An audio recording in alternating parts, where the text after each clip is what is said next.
Yeah, it's going to be what? One over here.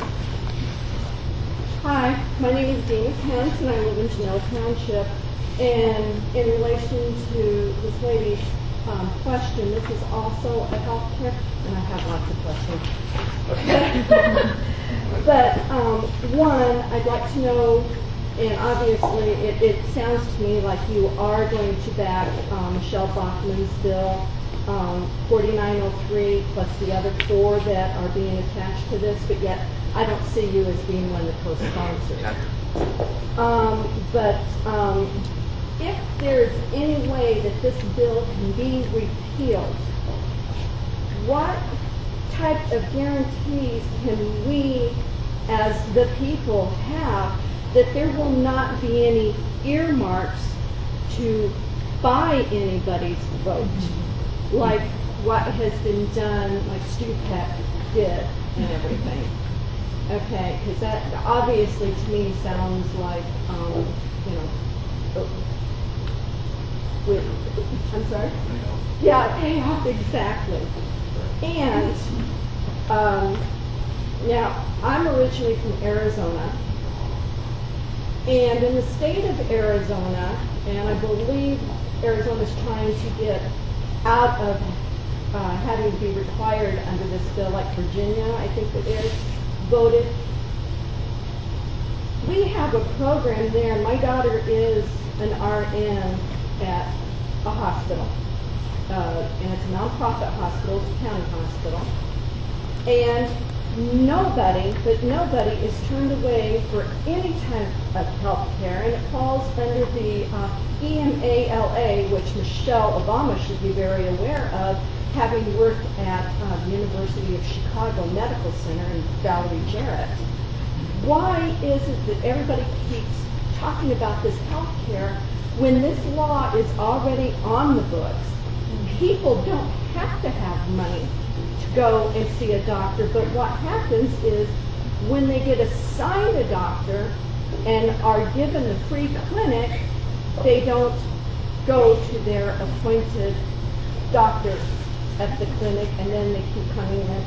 And being from Arizona, we have a lot of immigrants. Let's let Pat respond to a couple of those points. Yeah, I'm not going to repeat all that. I'm just going to and try to answer some of it. Last being first. The reality is today that people have health care. They may not have insurance, but they have health care. And by the way, people who don't have health care are not all poor. The U.S. Census Bureau has told us there are nearly 10 million people who have a job and make over $75,000 a year, most of whom are younger, not seniors, they're younger people who choose not to have health care and just pay for what they need. They just choose not to have health insurance. And you're right, there are people today who don't have health care, who don't have insurance, who still get treated. They're not turned away in an emergency room. It's expensive care. But there's nothing in this bill that stops somebody who has Medicaid or some sort of government-run program, Medicaid, Medicare, to go to an emergency room instead of going to a doctor. So that continued to occur even if you have Medicaid or Medicare under this bill, again, which is expensive care. But this bill, again, that became now law, will provide over time 32 million people who don't have health insurance, not all of them are poor, either to require them to buy health insurance, the individual mandate, or if they're the working poor, it automatically puts them on Medicaid. That's what it does. What other question? Back to the point that this lady made, we, in the next 2.5 years, cannot repeal this bill. There's a Club for Growth, you may not know that organization. It's a national organization that's a fiscally conservative organization that has this petition going for not just next year, the following year, but long term, to have people who are running for Congress sign. And that's something that I'm going to be doing when I get back to Washington. But the reality is the bills aren't going to move and can't become law. The best thing we can do through the spending process, through the appropriations process, is not fund this bill, which is different than repealing. Get a question from over there, and we perhaps get back with spread around. Just one more point. This bill is next, but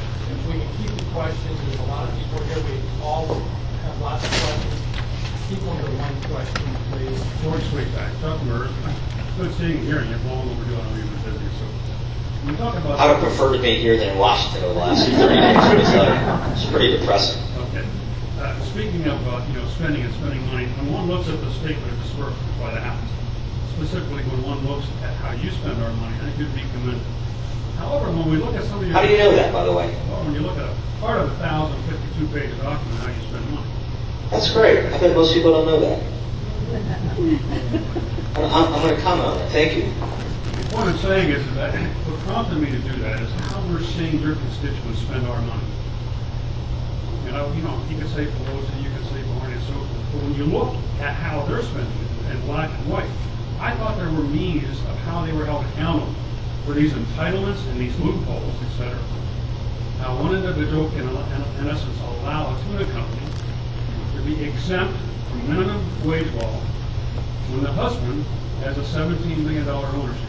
How do they get away with that? I mean, isn't there some way we can hold them accountable? That's my question. Ultimately it's the voters, because we've made a big stick on the floor over that whole issue. You may have seen it when that bill passed, and she never even addressed it. She just ignored it, which was just completely outrageous. She comes from a district, though, that it's hard to knock her off because it's so darn liberal, and she, quite frankly, fits her district pretty well. Now, there are a lot of people that are voting for her, Democrats who vote for her for Speaker, who I don't know how they go back home and defend Democrats I'm talking about, who come from much more conservative districts. But it was looked at to be nothing wrong. It's craziness. No accountability. No accountability from that perspective. Now, when you think about this, Charlie Rangel, chairman of my committee, you probably know. Charlie Rangel, this was in a newspaper, I don't remember if it was the Washington Post or the New York Times.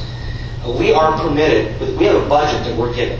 And over the last 10 years, I've given over $1 million back to the Treasury. You have the document in front of you. So I don't spend all I'm given. There are a lot of members who spend right to the penny what they are given for their budget. And that budget goes to pay for people that work for you, the rent, copy machine, your phones, and I'm entitled to a car, which I don't take. I have my own car that I pay out of my own pocket. Charlie Rangel has a car that has 2 back seats, specially made. And when the reporter asked him, well, why do you need 2 back seats in your car? He likes to have meetings in his car with his constituents in Harlem. It's offensive, absolutely offensive. And so Charlie Rangel, who was the chairman of the Ways and Means Committee, forgets to report, because we have to report our assets as running for Congress and being in Congress. He forgets that he has a $500,000 bank account. He forgets to report a real estate sale in the Dominican Republic, so it was a language barrier. He has rent subsidy housing in New York. If I had one of those things, you guys would be riding me out of town on a rail. The double standard, and the press would be as well. And so finally, because of all these ethics issues, and there's more, these monuments to me that were in the appropriations bills, organizations that he was on the board of that suddenly got federal money that now are called the Rangel Center. It's outrageous. So he finally got his due in a sense. He's no longer the chairman of the committee, but he's still in Congress, which is crazy. But here's the final point on that. He is having a primary on the Democrat side, and he could lose in the primary. Other questions?